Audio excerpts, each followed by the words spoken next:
I think the best kind of marketers and leaders going forward at agencies will be really strong generalists, right? People who can connect all of these dots across disciplines, understand consumer behavior, and translate that complexity into kind of a clear strategy, even if they're not the deepest specialist in every channel. People trust people. That's the last place that they think that they can go to get unfiltered, unincentivized advice, right? All the AI tools have made human judgment just way more important, not less important. So I think that is one of the most important things, is just really like watch what's happening and try to keep as best as you can ahead of the times. Read articles, attend conferences, talk to people. I think that's the best way to do it.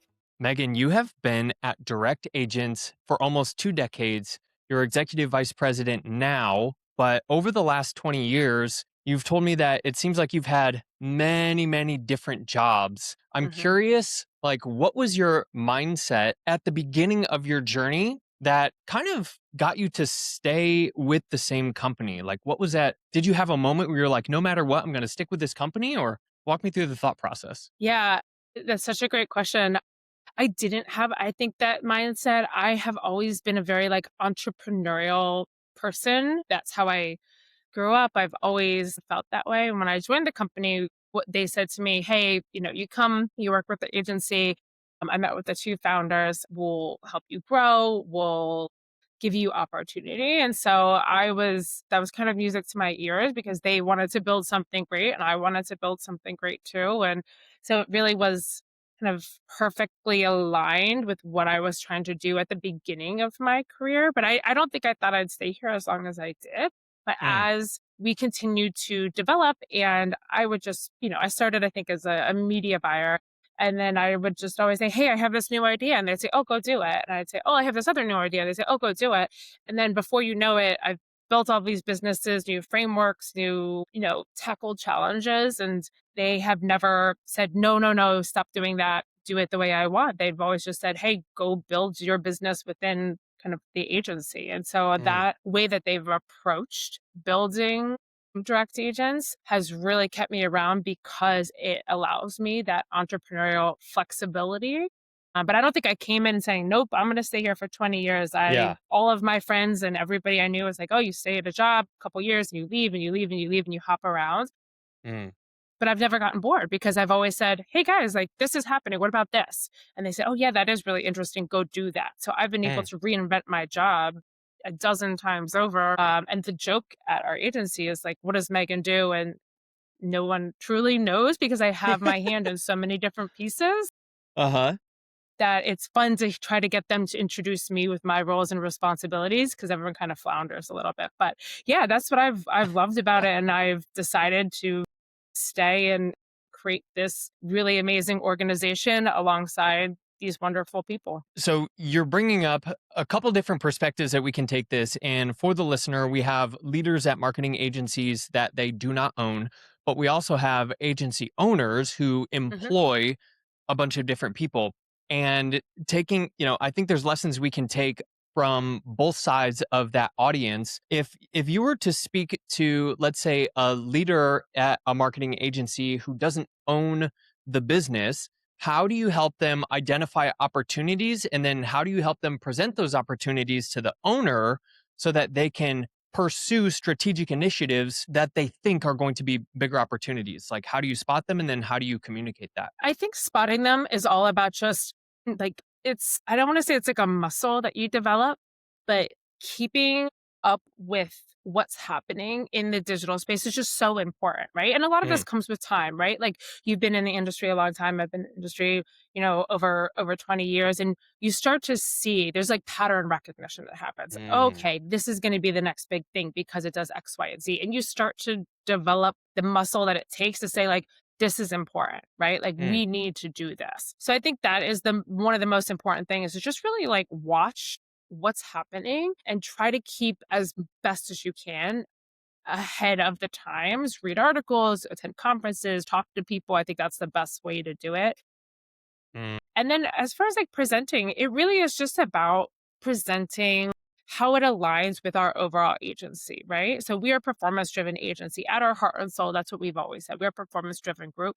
So I'm not going to go out there with some crazy big idea for something that doesn't align with our core mission. So it really is about that pattern identification and then connecting it to the overall mission. We're a performance driven agency. That means we drive business results for our clients. Here's how this opportunity would help us drive business results for our clients, get incremental Mm, revenue, and really just make the client relationship better. And so if you can kind of connect all of those different pieces together, and if you have founders that are willing to give you that kind of flexibility, I think mm, that makes a lot of sense.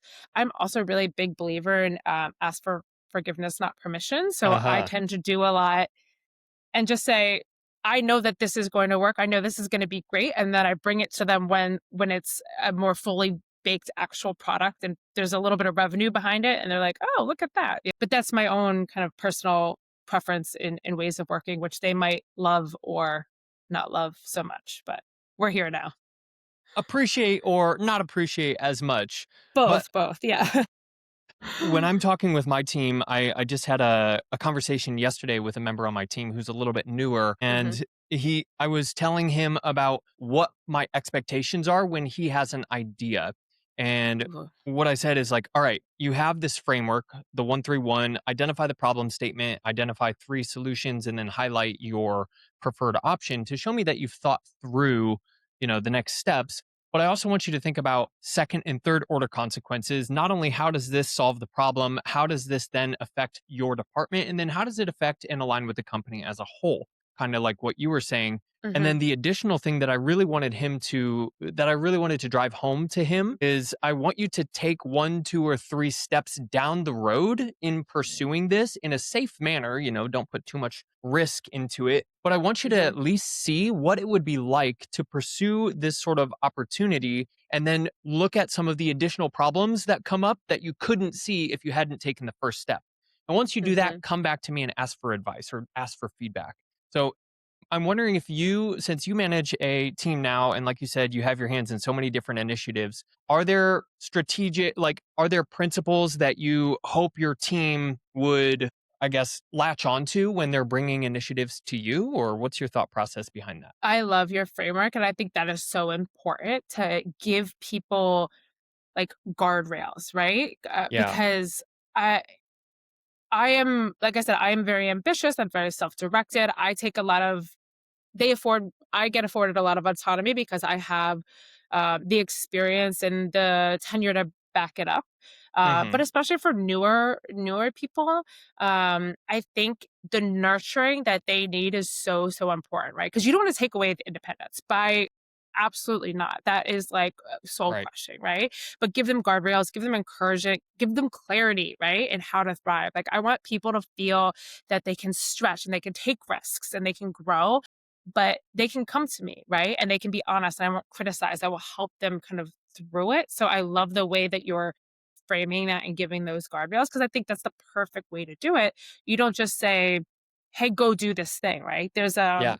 an analogy I heard once, and it was like, if I was gonna go ask my best friend to buy me a dress, I wouldn't say, "Go buy me a dress." I'd say, Mm, "I would like you to go buy me a dress. I want you to go to Nordstrom's. I want it to be red. I want it to be floor length. I want it to have sequins." And you give them all of the piece of advice. If it's over $200, call me. If it's under $200, buy it. Right? You give them all of mm, that. So why are we not doing that for our people? So I think yeah. guardrails are so important. Yeah. And onto the pricing thing, we don't employ this at DWS, but there is, again, I've heard that other companies will have like a monthly sort of a budget per employee, whether it's like $50 or $100 to throw at a problem to see if they Huh? can fix it without leveling up or like asking their senior to do that. Take me back to the pattern recognition because you're right. Like with being in the industry or specifically within a company, you kind of hmm have that pattern recognition of maybe how office politics work or, the different personality styles of people that you talk to and who have influence. But then you mention about the pattern recognition of the industry as a whole. How do you hmm develop that skill? I mean, obviously there's practice involved, of course, but like, yeah, how do you make that actionable? The pattern recognition, I really wish I had a better answer for you on how do you make it more actionable. I really do think it is about keeping up with what is happening in the industry, in this space, and saying, how does this like affect consumer behavior, right? Like, because Mm, I think it really does all come down to consumer behavior, right? It's not mm, about a new channel, or it's not about, I'm never going to approach it like, oh, there's a new channel. We should be testing in that, right? Like, you need to kind of take a step back and being like, what is consumer behavior? What is changing about consumer behavior? What is changing about how people shop, how people express intent? All of these different things that make this new service that I have an idea for important, right? mm. So I think it's less about the pattern recognition is one thing, but it really is about always leveling up and saying, so what? So what? Right? What is the strategic implication of what I'm recommending? Right? And whether that be a new putting money towards something, or soft selling it to a client to see if it sticks. I think if you're able to recognize kind of why it's important from a that strategic kind of lens, it's way more impactful than just saying, oh, well, like, hey guys, we should be on Reddit, or we should be thinking about Uh-huh. AI, or we should be thinking about Amazon, right? It is about Uh-huh. people have changed their behavior. This is now what's happening. Therefore, we need to develop a system to capture that demand or attention or whatever it might be on these other platforms. And here's how we're going to do it, right? And I think we Mhm. should scale out our service and make it X, Y, and Z. So Mm. yeah, I think it's a muscle that if you have a good mentor or sponsor at your organization, they kind of keep helping you and asking you questions to help you kind of see that. So I would say for everybody, if you don't have that, try to seek that out in the industry, in your organization, whatever it might be, because them constantly like pushing your thinking to think through something a little differently, to see something a little differently is really important for kind of your own growth. Oh my gosh, I'm so glad you brought up the concept of mentorship because I think it can be, kind of woo woo in the personal development space. And I don't know. And there are a lot of people who take advantage, like gurus, whatever, yeah, Hmm. whatever you want to call them. There are people who take advantage of that sort of buzzword, which has been around for, I don't know, 5 or 10 years, and say, like, I can help you grow, I can do this. But it really is so important to have someone not just to guide you, but like you mentioned, to actually ask you questions about what your perspective is. And I think that is a key point that is lacking in a lot of the agencies that I see is the leader will basically tell people how to do things, Hmm. but it limits their autonomy. What they should really be doing is asking them what they think is the right answer. Totally agree. Like, we Mm, will say this is, you need that mentorship. And agencies, I think, are such a unique place where like time is money, right? And for mm, every hour that we're mentoring, that's like a billable hour lost, right? But we really need to mm, sort of flip that on its head and say,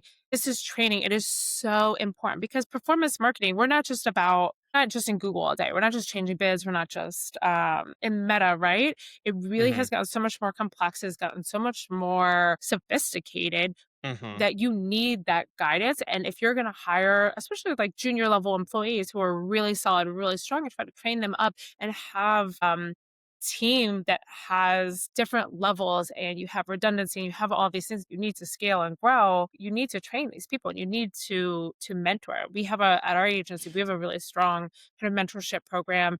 We have like open office hours for all of our execs, so anybody can come talk to me at a certain point during certain times of the day.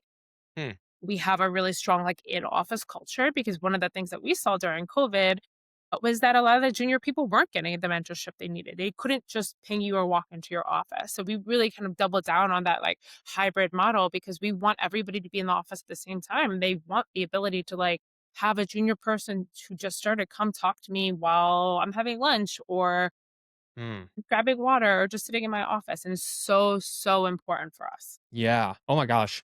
And like to have someone who maybe like we're all entering into this post AI world together. It's a Hmm. new frontier for everybody, but to have someone more senior who's seen like trends, the comings and goings of the way that the digital industry has been shaped, even though we haven't seen what's beyond the horizon, we can still take that and you're providing guidance and like you said, yeah, mentorship for those Hmm. to go through the dips and the struggles together. Speaking of things that are changing on the digital frontier, tell me where your head is at in terms of GEO. Like I mean, what's like the thing that's standing out to you the most, whether that's like a specific challenge or like a big opportunity that you see? So I think the interesting thing to me about GEO is that like everyone's kind of freaking out, right? At least when we talk to clients, they're like, "Oh my Yeah. gosh, what are we gonna do? GEO, it's a whole thing." But like truly, it's just the fracturing search landscape. If you think about it, right? At its Mm, highest level, people are still expressing intent, right? They're just expressing intent in different ways. They're mm, expressing intent, yes, still on Google, great, but now in AI and on Reddit and on Amazon. And there's all of these different people, or different ways that people are now expressing intent and asking questions, right? But the mm, consumer behavior part of it hasn't fundamentally shifted. People are still looking for answers, they're still researching, they're still expressing mhm, the intent, they're just doing it in more places, right? So, what we really do when we are thinking about like generative engine optimization is mhm, we need to think more about like, okay, where is intent being formed and how do we show up in a meaningful way? And then let's reverse engineer it, right? How do we want to show up? Where do we need to show up? And then what do we need to do to make sure that we're talking to both AI and machines, but then we're also talking to people. So I GEO is in part of every one of our SEO engagements, every single one, because when we think about SEO, we're thinking about how do we optimize for search everywhere? How do we optimize for intent capture everywhere, right? Whether that be Reddit, whether it be Amazon, whether it be YouTube, mm, Google, AI, ChatGPT. So we have a really kind of holistic view of GEO, and we've been practicing, in practice optimizing for quite some time. But I think people are so scared, you know what I mean? When we talk, specifically when we talk to brands, I should say, there's so much mhm, losing sleep over it. And I try to not make it a big deal because it obviously is a big deal. It's one of the AI and generative AI is one of the biggest changes our industry is going to go through it in some time. But you yeah, just kind of need to like make it simpler. Because if you just think of all these crazy implications, it just feels too overwhelming. yeah, Instead, realize it's just people are searching differently now. Great. So, what does that mean? How do we want to show up? And now, what do we need to do to make sure to show up? Right. So, I think mm, if we think less about like, this is like breaking the playbook, right? And mm, more about how do we just make sure we're showing up when consumers want to make or researching or making decisions, it's less pressure, right? It's less yeah, pressure on everybody. And then mhm. it feels more like it's an approachable problem that we can all solve together. Yeah, I think that's a great perspective. That's like, listen, don't lose your head. And that comes with experience, right? Like, we're going to get through Yeah. this. But I mean, the agencies that I've talked to have mentioned it's a challenge now because AI is such a buzzword. When clients come to them, when brands come to them, they say, we want to be visible in AI. Like, how do we ride this trend? How do we capture this wave? And it's tough for an agency to respond and say, well, there are a couple tweaks that we can make, but for the most part, we gotta like just make sure we're focused on the fundamentals. Like Hmm. brands don't really want to hear that. Mm-mm. They want to say, like, what's the newest, latest, and greatest that you as an agency that I'm paying you to do? Like, how come all my budget isn't all going toward machine learning? Brands have no idea what that means, but they're expecting some sort of response. So I want to shift the conversation into budget allocation. As Hmm. an agency, talking with a brand, are there any strategic budget considerations that we should be looking into? Like, how do we shift resources in 2026 to really maximize that AI wave that it is cresting right now, without letting go of the fundamentals? Yeah, and to your point, people like to make it sound more complex because then you throw money at it, right? So Mm-hmm. Mm-hmm. I am in complete agreement with you. So okay, so I think this is not like a move all your budget moment. Yes, Mm, I do think that there should. I think if you've been diversifying the way you've been diversifying, I think if you've been following the customer, this is not a move all your budget moment. mm, Attention is fractured, right? Intent is fractured, right? On search, maybe we are getting fewer clicks on our non brand because AI overviews or whatever it might be is answering a lot of those questions. But we're getting better conversion rates. We're getting better, more high intent traffic, right? Clicks mhm, can't be the goal anymore. And frankly, like ROAS shouldn't be either. Platform reported ROAS, it should be directional. It shouldn't be your North Star. What really mm, matters is having a holistic measurement strategy, right?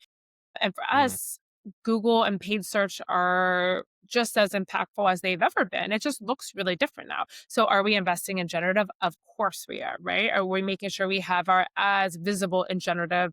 surfaces, of course we are. Are we making sure that when we're thinking about allocation of resources for organic optimization, we're focusing a lot on generative and digital PR and community? Of course we are, but Mm. this isn't some big crazy reshift. It really is kind of small pivots. Follow the customer, make sure we're there during that moment of intent, during that moment of attention, and that is truly the most kind of impactful thing. So I think if you talk to most agencies, there are shifts, right? But it's not like all of a sudden Google's getting, 10% of our budget when they used to get 60. Maybe now they get used to get 60, now they're getting 56. But it's not huge major swings.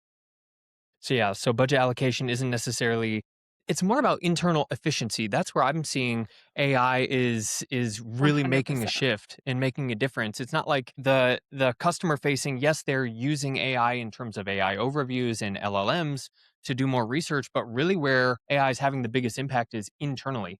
My Yes. fiance works at Amazon and there was just like 16,000 layoffs last week. In her role, they're literally training the AI, the internal Amazon AI with prompts and then testing the prompts to do their job. But this just Wow. goes to show like yeah, it's kind of scary. But this just goes to show like the trend internally is Mhm. less about, we may be limited in terms of performance of like how many impressions we can have and really how Mhm. many new leads that we can get you. But what we can do is we can be more efficient internally where the processes in order for us to create those results are now half of the time and we can do other things with that. How are you guys Exactly. seeing AI internally and what kind of an impact is it making internally? So we really believe that we completely agree with you. I think AI and automation has had a huge impact on our efficiency. Mm, We have our own Canopy. Our AI platform is called Canopy.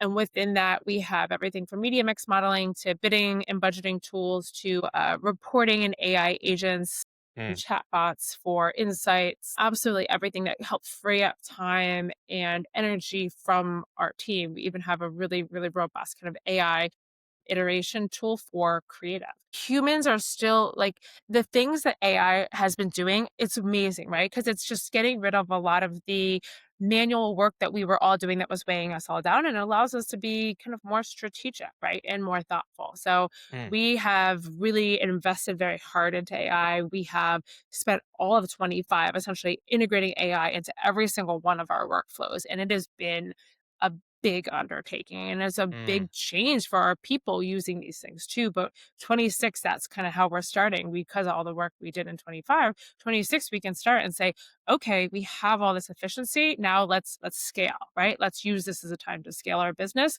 without necessarily adding so many more external resources. Yeah. Yeah.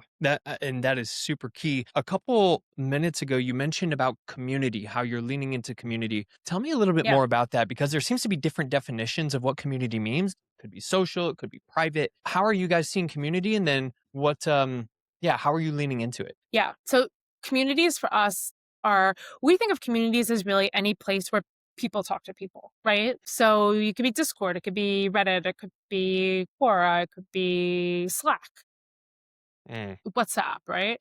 mhm, And it's become a really core part of our performance strategy because we're in a place right now, there's so much more data coming out that people increasingly don't trust platforms, right? mm, They know everything is an ad. Influencers, there's just so much more skepticism around them, right? They know that they are just being paid to hawk products.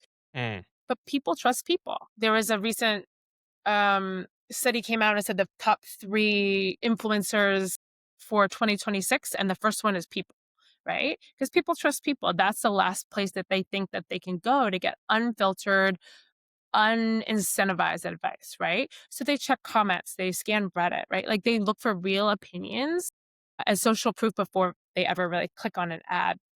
In a lot of cases, by the time somebody gets to an ad, that decision is sort of like half made. And we find community is improving conversion rates, right? If you have a strong community engagement kind of arm in your organization, your ads work harder without increasing your spend because performance doesn't live in isolation anymore, right? It's borrowing equity from everything around it, from brand, from community, absolutely everything. And if you're not involved in communities, you're going to be paying the trust tax when it comes to paid media. Your CPAs are going to Mm. be higher, your return is going to be lower. We think it's one of the most impactful things that brands should be doing. And I don't think it's getting as much attention as it should. Yeah. Yeah. I love that trust tax. And it kind of brings me to another point, and I feel like this topic has kind of surfaced more and more is the topic of personal branding and but like more so how personal brand is associated with entity marketing, right? If you're at direct agents but you are going out and you're doing talks and you're running webinars or you're having, all kinds of these educational experiences where it's Mhm. you who's delivering the insights but you are associated with the entity, which is direct agents. I mean, what are your thoughts on personal brand? Like how much of it should be personal and then how much of it should be entity related? Yeah. I think, especially for B2B organizations, which agencies inherently are, people don't want to hear from the company, they want to hear from people. And we see this Yeah. increasingly. We do a lot. Our big three core pillars as an agency are business to business, subscription, and e commerce, right? Mm, That's where we have almost all of our clients. And we see this increasing with B2B.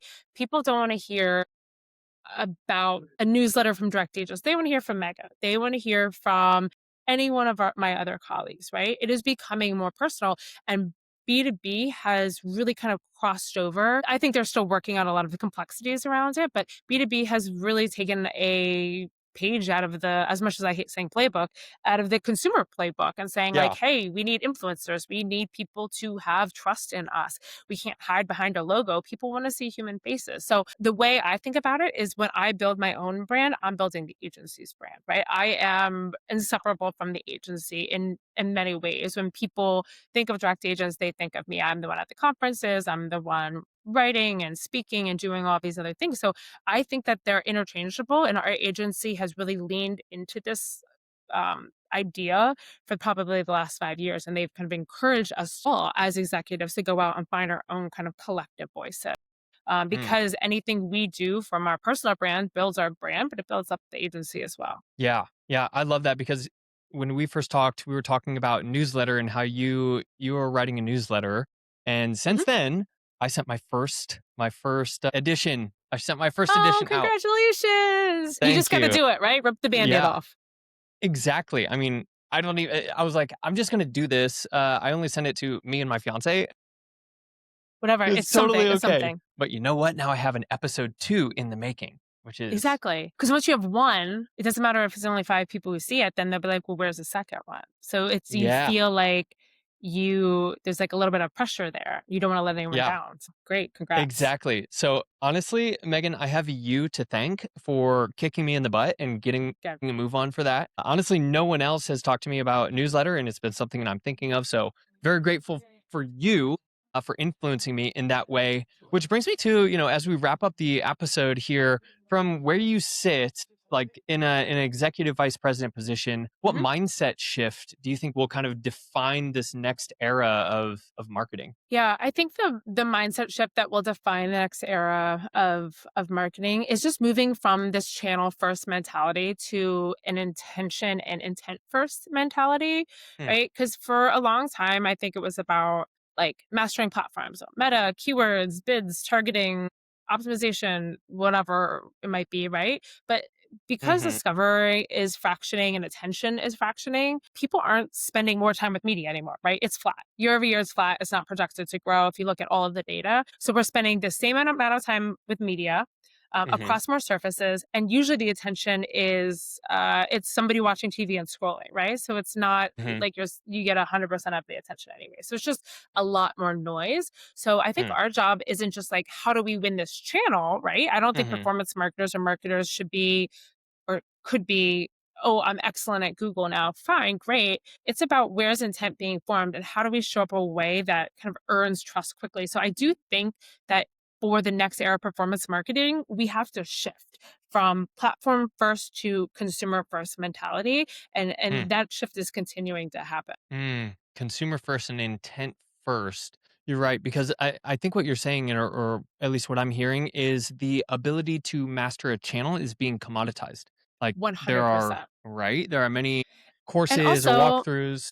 Yeah, yeah, yeah, AI, like, I talk about AI bidding tools, right? If you're just, really excellent at bidding, like, yeah, that's we don't need that anymore, we need people who are smart, have great strategy brains, who can connect the dots. yeah, yeah, great strategy brains. Tell me more about that, 'cause I don't wanna end this episode without talking about AI bidding tools.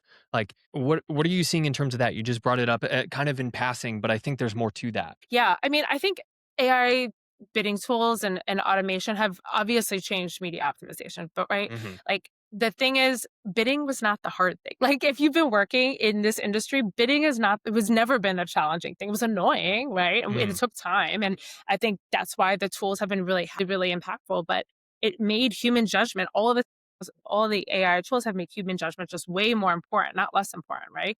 mm, Strategy was always the challenge, right? Like, for example, our bidding technology, right? We could bid for ROAS. That's kind of boring. We could bid for new to brand ROAS. We could bid for LTV. We could bid for profitability, right? Our human team needs to mm, make those calls based on the state of business, the goals, the competition, a variety of other factors. It's not just saying, hey, AI, go do all this work. It's about directing it to do the right work, right? mm, Because there's this narrative, and I'm sure you hear it too, mhm, that in media, eventually everything will be bought by AI, right? But mhm, anybody working in this space knows that you can't simply hand over control and walk away, right?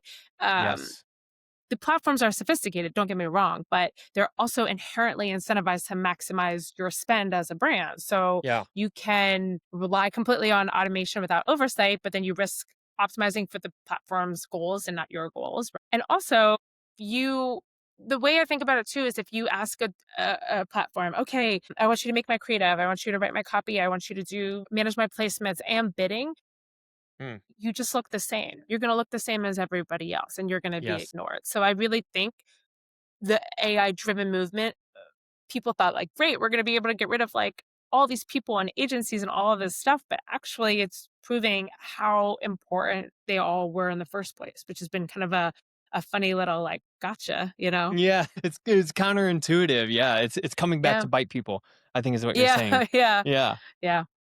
Well, last thing here as we wrap things up is like just to your point, we're humans and Hmm. the human essence is what makes the technology pop. Like if we can use Hmm. AI to write, we can use AI to bid. What really comes through is the experience of us not sitting at our computer and having the human experience out in the real world.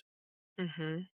I'm curious if there's any activity or mindset or anything that's like not computer related that you think is important to bring into the marketing space or into the executive space that will really help people kind of get an edge just by being more human. I think to your point, I think those organizational and those human skills are the thing that matters most now when you think Hmm. about kind of leveling up in your organization, having that growth mindset, being adaptable, being able to learn continuously, right? Attending sessions, whatever it might be, rather than anchoring yourself in expertise, right?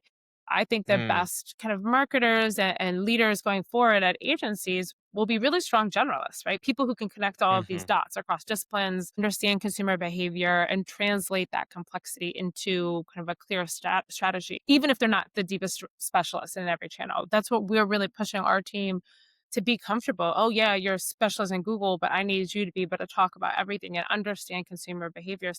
I think it is about getting out of your comfort zone. I think it's about talking to people, going to events, forcing yourself to network, hmm, saying yes to a coffee meeting, because all of these things give you different perspective. And I think if you just sit behind a computer and just do your job every day, you're going to live in your own echo chamber. So get out, explore the world, attend events, say yes to everything. A friend of mine said she had her year of yes. Every dinner she said yes to every coffee meet. And it's made her such a mm, smart marketer because she's gotten perspectives and outside ideas, and also makes you more comfortable in your own kind of opinion, know the value of the information you have and the information you can provide. So I mm. think get rid of the playbooks, start thinking more consumer facing, and just have that growth mindset. I think that's the best thing that we can all do. Yeah, absolutely. The only what is it? The only constant is change. I think that Yes, rings exactly. rings more true now than ever. Megan Conahan, thank you for being here. Where can Thank we find out you. more about what you're doing, your newsletter? Where can we find you? Yes, you can find me if you want to check out our agency, it's directagents.com. I LinkedIn Megan Conahan. You can sign up for my newsletter. It's called the Monthly Marketing Memo. I send it out once a month. News. If you don't know how to stay up to date with trends, that is the way to do it. I just talk all about trends and what they mean for marketing. LinkedIn is the best way. And then you can always email me at megan@directagents.com. But Austin, it was so great talking to you. It's been a pleasure. And thanks so much for the time. As always, I appreciate you being here. Thanks for sharing all your expertise, and we'll talk to you next time. Talk to you next time. All right. Bye.